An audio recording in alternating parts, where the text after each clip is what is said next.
In today's tech video, I'm going to show you how to fix HBO Max if it isn't working on your Westinghouse Smart TV.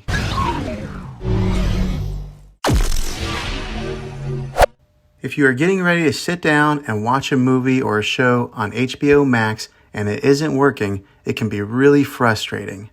Well, I'm going to show you a few really simple ways to try and solve your problem and get it back up and running again. The first method, and it's probably the easiest one to try, is to try and unplug your TV from the wall outlet and wait 60 seconds.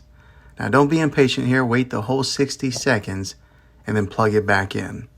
This is very different from turning your TV on and off with your remote control. This is what we call a hard reset of your TV, so make sure you try this method. If that doesn't work, then find your router that is giving you your Wi-Fi connection and unplug it for 60 seconds. Then plug it back in. This will reset its signal and connect it to the internet again.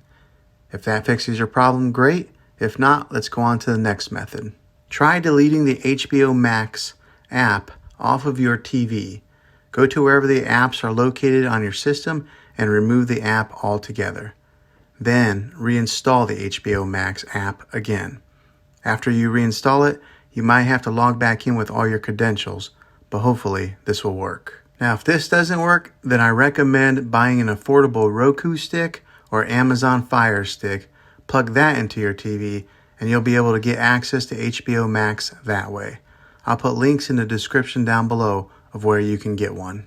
Well, hopefully this video was helpful to you. If it was, throw a thumbs up on it and hit that subscribe button. I make tech videos all the time and I'd love to have you back in the next one. Take care.